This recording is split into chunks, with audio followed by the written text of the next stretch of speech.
미라. 아멘. 할렐루야. 같이 한번 따라해 볼까요? 다시 해산의 수고를 하노니. 아이를 낳아 보신 분한테 다시 해산의 수고를 하노니 그러면 어떤 기분 드십니까? 하고 싶지 않죠.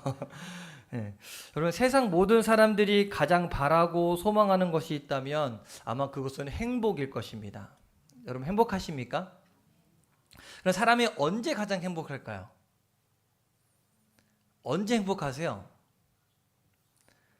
사랑할 때 행복합니다. 사랑은 사랑할 때 가장 큰 행복을 느낍니다. 사랑의 대상은요, 사람만이 아닙니다. 요즘에는 이제 동물들을 키우시는 분들이 참 많은데 동물을 키울 때도 이 사랑의 대상이 되기도 합니다. 하람이가 저기 뒤에 앉아 있지만 우리 하람이 동물을 참 좋아합니다. 얼마나 동물을 아끼고 좋아하는지 저는 동물을 그냥 키우기만 하지 아끼고 좋아하진 않습니다. 어떤 분들은 이렇게 동물 많이 키우니까 목사님 동물 좋아하시나 봐요. 저는 좋아하진 않아요. 그냥 키우는 겁니다. 근데 하람이는 정말 동물을 좋아합니다. 그래서 제가 하람이가 이제 한참 이제 스트레스 받는데 중학생 나이 때 동생이 밑으로 쭈루룩 3명이 있으니 얼마나 애가 스트레스가 많겠습니까? 그래서 방에서 병아리를 키우고 싶다 그래서 허락을 해줬어요. 그래서 방에서 병아리를 키우면 똥 싸고 냄새가 안 나죠? 이로 말할 수 없습니다. 병아리일 때는 좀 덜한데 성장해 나가면서 이 똥이 냄새가 장난이 아닙니다. 근데 제가요, 하람이가 얼마나 열심히 그 똥을 치우고 어떤 구박을 해도 제가 다 받아줍니다. 야, 그 냄새 나게 걔 뭐야? 나는 냄새 안 나. 같이 그 방에서 같이 잠을 자도 쟤는 괜찮대요. 괜찮대. 그리고 그 사랑의 대상이 생기니까 우리 하람이가 본인은 느끼는지 모르겠지만 동생들한테 화를 덜 내요.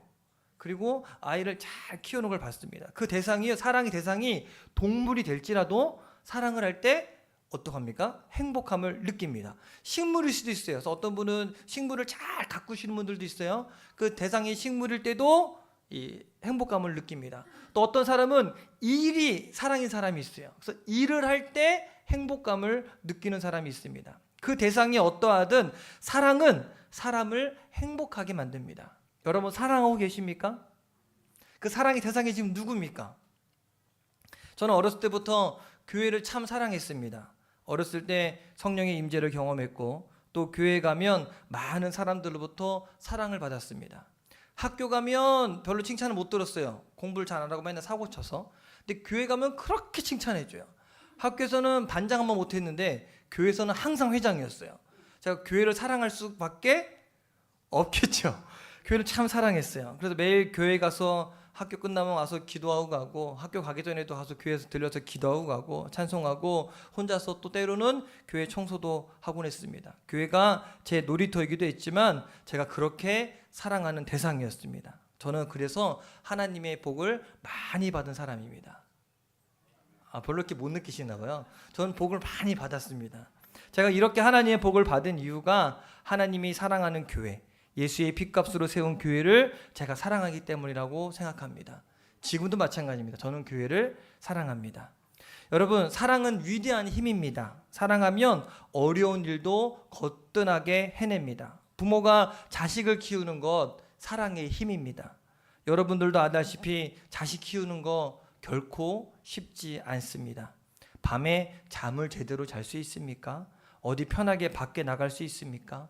자기 자신을 꾸밀 시간도 없고 자신이 좋아하는 일을 할 수도 없습니다. 얼마 전에 저희 집사람이랑 같이 우연히 TV를 보는데 옛날 가수 김한선하고 엄정화, 이효리 이 사람들이 다시 나와서 막 댄스하고 춤추는 거예요. 근데 봤는데 그 모습 그대로인 거예요. 그래서 제가 옆에서 보고 있다가 여보, 저 사람들 다 애 안 낳지? 그랬더니 맞대요. 저 그래서 그래. 내가 그랬어요. 어때요? 자식을 낳고 자식을 키우면 엄마들은 자기의 예전의 모습을 다 잃어버리게 됩니다. 그리고 모두 다 헌신하게 돼요. 우리 지금 하리를 키우고 있는 우리 김재현 집사님도 어때요?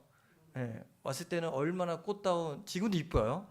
이쁘지만, 근데 아이를 키우면서 많은 것을 희생합니다. 그래서 어떤 엄마는 그 과정에서 우울증에 걸리기도 해요. 산후 우울증이라고 하는데, 그래도 내가 낳은 자식을 사랑하는 부모는요, 그 어려운 일들을 거뜬하게 해냅니다. 그런데 가만히 생각해 보면 이 자식 사랑에 있어서 아빠와 엄마가 똑같을까요? 다를까요? 어떻게 생각하세요? 아빠가 자식을 더 사랑할까요? 엄마가 자식을 더 사랑할까요? 왜 확정하세요? 저는 아빠의 입장이잖아요. 일반적으로 이 엄마의 자식 사랑이 아버지의 자식 사랑보다 더 깊습니다. 일반적인 거예요. 왜 어미의 자식 사랑이 아비의 자식 사랑보다 큰 걸까? 이건 두말할 거 없이 엄마는 직접 해산의 수고를 통해 자식을 낳았기 때문에 그렇습니다. 요즘엔 의학이 많이 발달해서 옛날보다는 이 산모들의 진통을 좀 가볍게 되기도 합니다. 그래서 무통주사라는 게 있어요. 그래서 이 척추에다가 주사를 놓으면 이게 좀 통증을 좀 가라앉혀 준다 그래요. 근데 저희 집사람이 넷을 낳았잖아요.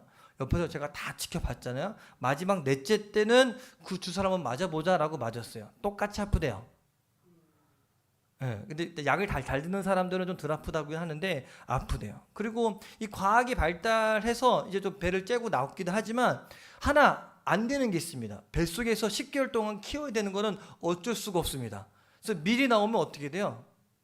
인큐베이터 안에 들어가야 돼요. 이거를 과학이 발달해도 이 10개월이라는 시간을 단축시킬 수는 없습니다. 사람이 태어나는 데에는 이 식물과 같이 속성 재배란 있을 수가 없습니다. 또한 생명이 태어나는 해산의 고통은요 여전히 요구됩니다. 제왕절개 수술에도 해산의 고통이 있기는 마찬가지입니다. 이 해산의 고통을 줄이려고 여러 가지 방법들이 동원되지만 이 해산의 고통이 있어야 부모와 자식 간의 사랑이 더 깊어질 수 있다는 것을 알아야 합니다. 그래서 옛날에 아기를 낳으려고 이제 그 며느리가 산실에 들어가면 산파 산실에 들어가면 밖에서 이제 시어머니가 있잖아요. 근데 진통을 심하게 하면 이런 말을 했대요. 시어머니가 웃으면서 아유 효자 하나가 나오는구만 이랬대요. 왜 그러냐면 산고를 오래 할수록 아이가 더 효자다라는 말이 있었다는 겁니다. 하람이가 10시간 진통해서 낳았거든요. 저는 기대합니다. 우리 하람이가 얼마나 효자가 될지. 왜냐하면 이 해산의 진통이 크면 클수록 모자 간의 정도 깊어진다는 겁니다. 그런데 일반적으로 이 해산의 수고라는 말은 여자들에게만 사용되지만 영적인 출생, 즉 전도하여 한 사람을 구원해내는 일에는 남자와 여자의 구별이 없습니다. 우리가 어떤 사람을 전도하고 예수 믿게 하는 것을 복음으로 낳았다라는 표현을 합니다. 사도 바울도 고린도 교회에 편지할 때 내가 복음으로써 너희를 낳았다라고 이야기합니다. 한번 생각해 보세요. 육신의 자녀 하나 낳는 것 참 힘들고 어려운데 죄와 마귀에게 사로잡힌 영혼을 하나님의 자녀로 거듭나게 하는 일 얼마나 많은 수고가 따르겠습니까? 전도해 보셔서 아실 겁니다. 쉽습니까? 어렵습니다. 정말 어렵습니다. 우리 김기현 성도님이 수요일날 이제 은자매 데리고 왔잖아요. 제가 캄보디아를 이제 공부하려고 마음을 먹었다가 저렇게 흔들리면 안 되는데, 근데 은자매가 수협에 왔다가 우리 통성 기도하는 거 보고 깜짝 놀라서 자기 교회 안 나가겠다고. 어제 밤에 나갔다가 안 들어왔대요. 오늘 집에 오면 이제 같이 와야 되니까. 이게 전도가 정말 어려워요. 기도해 주셔서 은자매가 이제 9월 달까지 이따 캄보디아로 돌아가게 되는데 예수님을 만나고 돌아갈 수 있게 되기를 바랍니다. 영적 출생에도요 동일한 해산의 고통이 따르다는 것을 알아야 돼요. 산모가 눈물을 흘리고 땀을 흘리고 피까지 쏟아야 이 한 생명이 탄생하듯이 한 생명을 하나님의 자녀로 태어나게 하는 전도에도 동일하게 눈물의 기도가 있어야 되고 땀 흘리는 수고가 있어야 됩니다. 그러므로 이 전도의 가장 좋은 방법은 사랑입니다. 말을 잘한다고 전도 잘하는 거 아니고요. 성경 지식이 많다고 전도 잘하는 건 아닙니다. 전도의 가장 좋은 방법은 사랑으로 해산의 수고를 아끼지 않는 겁니다. 사랑하기 때문에 그를 위해 기도하고 그 사람이 구원받도록 사랑의 수고를 계속해서 하는 것, 이것이 바로 최고의 전도 전략입니다. 이것은 교회 부흥의 원리도 마찬가지입니다. 교회 부흥은요, 저절로 되는 거 아니고 우연히 되는 거 아닙니다. 부흥하는 교회는 거기에는 성도들의 눈물이 있고 기도와 헌신이 반드시 따른다는 것을 기억하셔야 됩니다.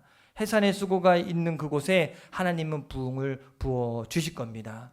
우리가 갈라디아서를 계속 읽어나가고 있는데 사도 바울이 갈라디아 지역에 복음을 전하고 그 지역에 교회를 세우는 것 마치 해산의 수고와 같은 것이었습니다. 그 지역은요, 산의 위험과 강의 위험이 있던 곳이었고 길만 험한 것이 아니라 수많은 반대와 박해가 있었던 곳이었습니다. 여러 번 죽을 고비를 넘기기도 했어요. 심지어 루스드라에서는요, 돌에 맞기도 했어요. 오죽했으면 마가와 요한이 함께 동행했다가 중간에 도망갔어요. 전도하러 갔다가 도망갔다니까요, 마가와 요한은. 근데 바울은 끝까지 그 일을 감당합니다. 사도행전 13장에 보면 바울과 바나바가 안디옥을 출발해서 구브로와 소아세 지역으로 전도 여행을 시작했을 때 마가 요한도 함께 갔는데, 그런데 너무 힘드니까 마가 요한은 도망가고 나머지만 남았다라고 기록되고 있어요. 그러니 사도 바울이 갈라디아 지역에 복음을 전하는 것은요, 정말 해산의 수고를 한 것과 같았습니다. 그런 어려운 과정을 통해 교회가 세워지고 수많은 사람들이 예수님께로 돌아왔으니 얼마나 감사합니까? 더군다나 처음에 갈라디아 지역의 성도들이 얼마나 사도 바울을 사랑했는지 오늘 말씀이 잘 나타나 있거든요. 13절 15절 같이 한번 읽어봅시다. 시작. 너희에게 복음을 전한 것을 너희가 아는 바라. 너희를 시험하는 것이 내 육체에 있으되 이것을 너희가 업신 여기지도 아니하며 버리지도 아니하고 오직 나를 하나님의 천사와 같이 또는 그리스도 예수와 같이 영접하였도다. 자, 여기 뭐라고 이야기하냐면 내가 처음에 육체의 약함을 인하여 너희에게 복음을 전했다라고 말합니다. 아마 사도 바울이 그것에서 복음을 전했을 때 자주 몸이 아팠던 것 같아요. 아시다시피 바울은 자신의 육체의 연약함을 위해 하나님께 간절히 3번을 기도했어요. 근데 하나님께서 뭐라고 응답해 주셨어요? 약할 때 강합니다. 그리고 안 고쳐주셨어요, 병이. 그래서 학자들이 이야기하기를 안질이다. 그래서 눈병 때문에 고생을 많이 했을 것이다 라고 이야기하거든요. 근데 그렇게 자주 몸이 아팠을 때 이 갈라디아 지역 성도들은 바울을 거부하거나 업신여기지 않았다는 겁니다. 오히려 바울을 하나님의 천사처럼 그리스도 예수처럼 영접하고 그들을 사랑해주고 계속 위해줬다는 겁니다. 세상 사람들은 무관심했고 유대인들은 바울이 복음 전하는 것을 방해했지만 이 갈라디아 사람들만큼은 바울을 사랑해줬다는 거예요. 그래서 15절에는요 이렇게 이야기해요. 너희가 할 수만 있었더라면 너희는 눈이라도 빼어 나에게 주었으리라. 같이 한번 읽어볼까요? 너희가 할 수만 있었더라면 너희의 눈이라도 빼어 나에게 주었으리라. 이게 무슨 얘기예요? 바울이 이 안질 때문에 고생을 했으니까 니네가 정말로 얼마나 나를 사랑했으면 할 수 있었다면 눈 빼갖고 나를 줬을 만큼 나를 사랑했다는 거예요. 바울이 그만큼 이 갈라디아 지역 사람들에 대한 태도에 대해서 아름답고 복된 것이라고 설명하고 있습니다. 그런데 이제 그들의 복된 태도는 다 사라지고 없습니다. 16절에 보면 이상한 말씀이 나옵니다. 같이 한번 읽어볼까요? 시작. 그런즉 내가 너희에게 참된 말을 함으로 원수가 되었느냐? 여기에 원수가 되었느냐라는 질문이 나와요. 왜 이렇게 되었을까? 그들이 처음 바울로부터 복음을 받았을 때는 그토록 사랑했고 눈이라도 빼어주고 싶어 했는데 이제는 원수처럼 대하게 된 이유가 과연 무엇일까? 그것은 바울이 복음의 진리를 가감없이 그대로 선포하고 가르쳤기 때문이라고 이야기해요. 아니, 복음을 그대로 선포했는데 왜 그들과 원수가 될까? 참말을 했는데 왜 원수가 될까? 이유가 뭘까요? 이상하지 않습니까? 복음의 진리를 그대로 선포했는데 원수가 될 수 있을까요? 이것은요, 우리가 앞주에 이제 배웠던 것처럼 이 갈라디아 성도들이요, 이 할례주의자들에게 미혹됐기 때문에 그래요. 할례주의자들은 어떤 사람들입니까? 빨리 얘기해 주세요. 빨리. 기억이 안 나요? 할례주의자들. 기억이 안 나요? 기억이 나는 것 같다고 끄떡만 해주면 제가 얘기할게요. 할례주의 그렇지 않은 것 같죠. 할례주의자들은 예수님만 믿어서 구원받는 게 아니라 할례도 받아야 된다. 율법도 지켜야 된다. 그냥 예수 믿고 다 구원받는 게 아니라 예수 믿는 거 좋아. 그런데 반드시 할례도 받아야 된다. 이게 할례주의자들이에요. 기억나시죠 이제? 감사합니다. 그것은요 갈라디아 지역 사람들에게는 큰 미혹거리였어요.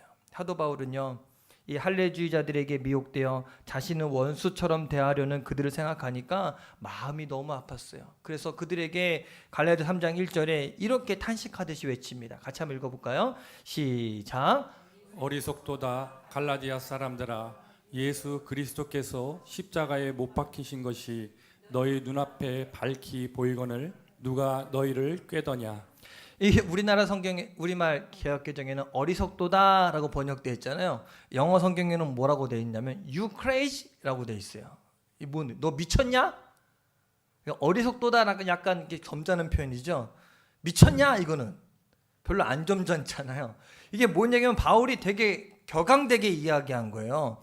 복음의 진리를 이탈하고 주님이 주신 구원의 기쁨과 감동을 잃어버린 그들이 정말 미친 것처럼 제정신이 아니라는 겁니다. 믿음을 버리고 율법으로 서로 비난하고 정죄하고 그들은 마치 정신나간 사람들 같다는 것입니다. 그 사도 바울이요 할례주의자들의 실체를 제대로 보라고 이야기해요. 17절 한번 읽어볼까요? 시작.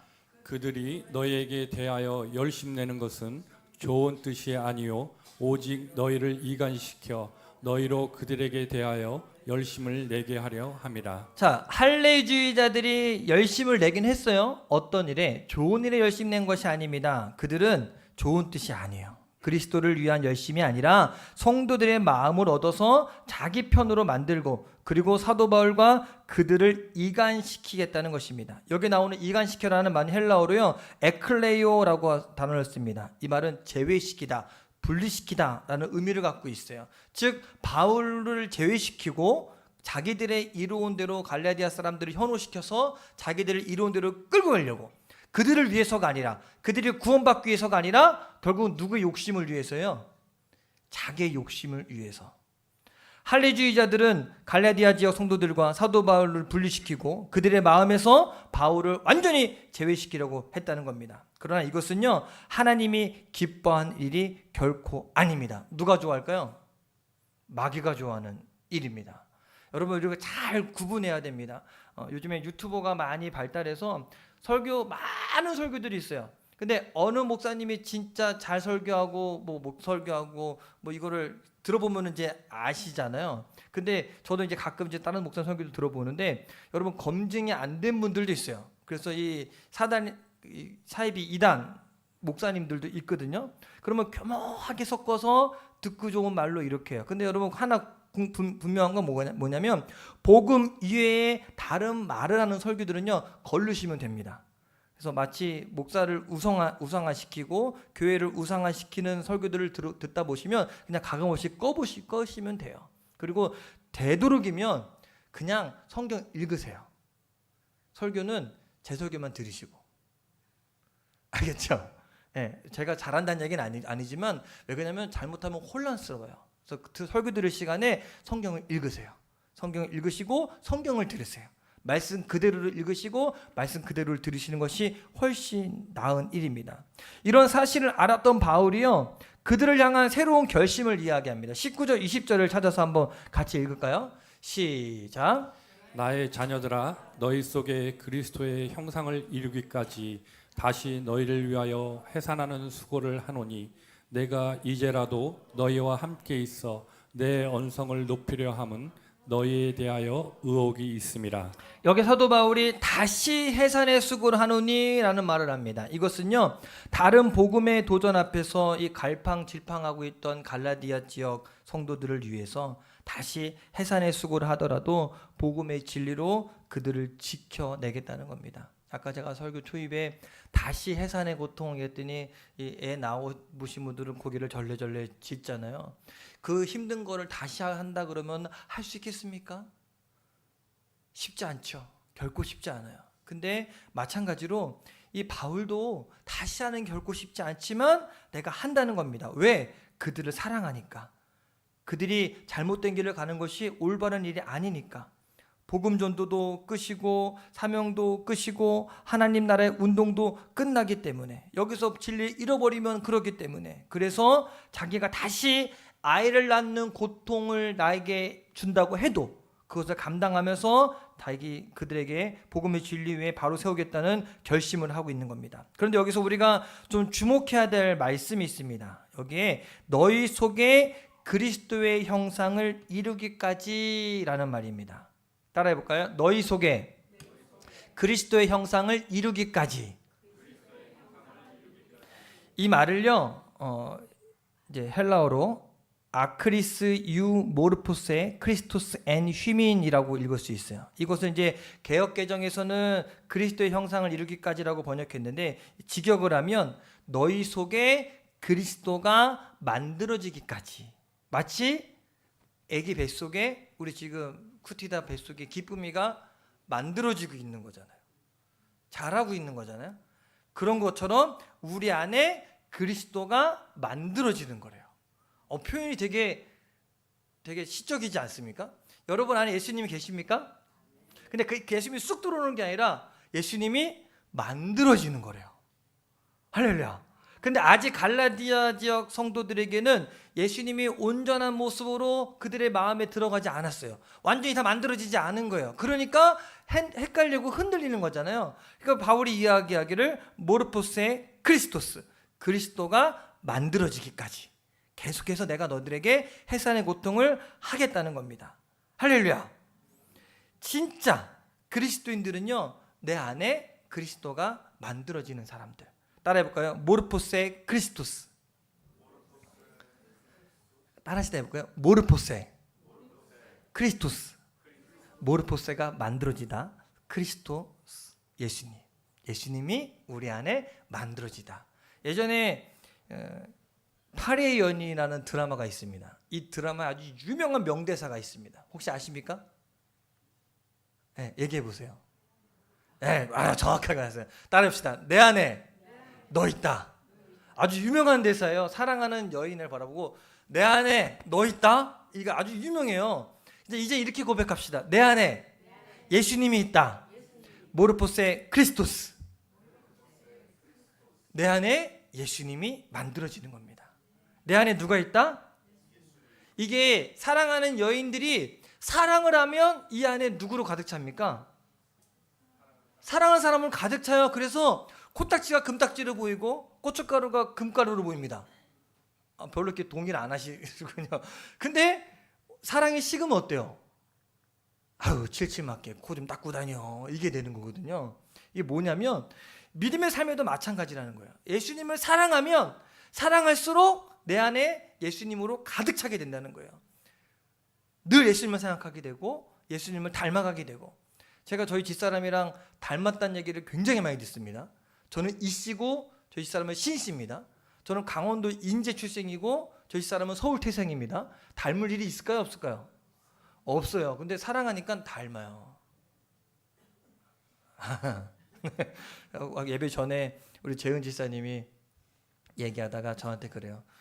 목사님은 사모님을 사랑할 수밖에 없다고, 잘해줄 수밖에 없다고. 그 이유가 애를 낳는데 냈다 힘들게 낳다 그러니까 잘해줄 수밖에 없다고. 맞아요. 안 그래도 잘해줄 수밖에 없어. 저는 약자입니다. 여러분, 그리스도 형상이 여러분 안에 만들어질 수 있게 되기를 바랍니다. 다시 말해서 그리스도 형상이 여러분 안에 새겨졌습니까? 한번 자기 자신에게 물어보세요. 내 안에 예수님의 사랑이 가득한가? 가득하십니까? 모르포스의 크리스토스 되고 있습니까? 주님을 사랑함으로 그 형상이 마음에 가득 새겨졌습니까? 처음에 사랑했다가 지금은 그 사랑이 식어진 거 아닙니까? 그리스도 형상이 깨진 사람들도 있어요. 처음에는 뜨거운 사랑으로 예수님을 닮아가겠다고 복음 증거하기도 하고 희생하고 말씀 증거하는 삶에 열심을 내다가 어느 순간 삶 가운데 힘들고 마귀의 시험 가운데 그 형상이 깨어지는 사람들도 있습니다. 마치 갈라디아 성도들이 그렇게 됐던 것처럼 하나님은요, 수천 년 동안 이런 일들을 계속 반복해서 지켜보셨습니다. 여러분은 아이들이 실수하고 잘못되는 거 한 번 보고 두 번 보고 세 번 보면 뭐라 그럽니까? 내 너 그럴 줄 알았어. 또 그랬냐? 이러죠. 한 번은 이해해주고 용서해주지만 두 번, 세 번은. 근데 하나님은요, 수천 수만 번이 또 깨어지고 세워지고 깨어지고 세워지고, 이걸 보면서 살펴보시면서 그 마음이 얼마나 아프셨겠습니까? 이스라엘 백성들의 삶을 보면 아시잖아요. 잘하는 것 같다가도 돌아오고, 잘하는 것 같다가도 또 넘어지고. 그래서 수많은 선지자들을 보냅니다. 돌아와라, 돌아와라, 돌아와라, 돌아와라. 그러다가 결국 하나님은 당신의 아들 예수 그리스도를 이 땅에 보내어 인간들 속에 깨어진 하나님의 형상을 다시 회복시키기로 작정하셨습니다. 그리고 이 땅에 오신 예수님은 사람들의 마음에 다 깨어진 하나님의 형상, 그리스도의 형상을 고쳐서 창조의 원형으로 회복시키려고 십자가에서 죽으시고 부활하셨습니다. 이제 그 형상이 여러분 안에 그대로 회복되시기를 간절히 축원합니다. 여러분 하나님의 형상대로 지음받았어요. 망가진 거예요. 다시 회복되면 됩니다. 할렐루야. 저도 아직 많이 모자랍니다. 모질한 사람이에요. 그렇지만 주님을 닮은 사람이기 때문에 회복되고 있습니다. 하나님의 형상대로. 따라해볼까요? 나는 하나님을 닮았기 때문에 완벽한 사람이다. 아직 부족하지만 완전한 사람이 될 수 있습니다. 지금 사도 바울이 자신의 생명을 내어놓고 다시 해산의 수고를 하겠다는 것도 바로 이것입니다. 지금까지 해산의 수고를 통해 갈라디아 지역 성도들의 가슴에 그리스도를 심었는데, 저 할례주의자들이 그들의 마음을 뒤흔들어서 그 형상을 다 깨버리고 말았어요. 그래서 사도 바울은 다시 해산의 수고를 하겠다는 겁니다. 그렇게 함으로 그들 안에 그리스도가 만들어지도록, 그리스도 형상이 회복되도록 해산의 수고를 다시 하겠다고 나선 겁니다. 왜? 그들을 사랑하기 때문에. 여러분 사도 바울이 원했던 것은 분명합니다. 그들 안에, 갈라디아 지역 사람들 안에 이 율법과 할례에서 좀 자유해지고 그들 안에 그리스도 형상이 분명하게 만들어지는 것. 그렇게 함으로 예수 그리스도를 사랑하고 그분 한 분만으로 만족하고, 예수님 한 분이면 충분하다, 예수가 다다, 십자가면 전부다, 이런 고백이 그들에게 넘치기를 바울은 간절히 원했습니다. 그래서 12절에 이렇게 말합니다. 아주 멋있는 고백이에요. 같이 한번 읽어봅시다. 시작. 형제들아, 내가 너희와 같이 되었은즉 너희도 나와 같이 되기를 구하노라. 이게요, 자녀들한테 여러분 이렇게 얘기할 수 있습니까? 야, 너 나만큼만 살아라, 할 수 있습니까? 어느 때 이렇게 이야기해요? 어느 때? 내 삶이 자신 있을 때, 당당할 때 이야기합니다. 야, 너 나만큼만 해, 너 나만큼만 따라오면 돼. 근데 바울이 지금 그렇게 이야기해요. 내가 너희와 같이 되었으니 너희도 나와 같이 되기를 구하노라. 나처럼 예수님만 알았으면 좋겠어. 십자가 복음만 알았으면 좋겠어. 십자가면 전부다 라고 고백했으면 좋겠어. 은과 금 다 없어도 된다고, 예수님 한 분으로 만족한다고, 이런 고백이 너희 안에 가득했으면 좋겠어. 여러분도 여러분 안에 이런 고백이 가득하게 되길 간절히 축원합니다. 따라합시다. 예수님 한 분으로 만족합니다. 따라하신 거예요? 정말이에요? 정말로요? 네, 화내지 마시고 권사님. 같이 한번 따라해봅시다. 예수님 한 분으로 만족합니다. 십자가가 전부입니다. 이런 마음으로 살아가시면 세상의 어려움과 마귀의 시험도 우리가 이겨낼 수 있습니다. 마귀는 세상의 권세를 갖고 있기 때문에 사람으로 우리를 시험하고요, 물질로 시험하고요, 우리를 질병으로 시험합니다. 욥의 시험 보면 딱 알 수 있어요. 욥을 딱 가만히 보면 욥이 시험 당할 때 마귀가 뭘로 시험합니까? 물질 가져가죠, 건강 가져가죠, 사랑 가져갑니다. 여전히 똑같이 마귀는 우리를 그렇게 시험합니다. 물질로 시험하고요, 건강으로 시험하고요, 사람으로 시험해요. 근데 우리 안에 예수님의 사랑으로 가득 차 있으면 그런 시험들 거뜬하게 이겨낼 수 있습니다. 이겨낼 수 있습니다. 돈 없어도 돼요. 그 아멘이 확 줄어들잖아요. 돈 없어도 됩니다. 건강 잃어도 돼요. 사람들이 날 힘들게 해도 괜찮아요. 예수님은 이겨낼 수 있어요. 우리가 자신 없어 하는 이것은 아직 내 안에 예수님의 형상이 완전히 회복되지 않았기 때문에 내 마음이 다치거든. 없으면 힘들거든. 근데 예수님 사랑이 가득하면 가능합니다. 여러분 주님을 사랑하십니까? 교회를 사랑하십니까? 그렇다면 바울처럼 이 교회를 위해 또 주님을 위해 해산의 수고를 하시게 되길 바랍니다. 먼저 내 안에 그리스도의 형상을 회복하시고 이제는 내가 전도하고자 하는 사람, 내가 사랑하는 사람들에게 그리스도의 복음을 전할 수 있는 해산의 고통을 감당할 수 있게 되기를 간절히 축원합니다. 그래서 우리 송천교회 성도들이 모두 다 주님을 사랑하고 또 교회를 사랑하고 사랑으로 소문난 우리 교회가 되기를 간절히 바랍니다. 이제 우리 안에 그리스도가 만들어져서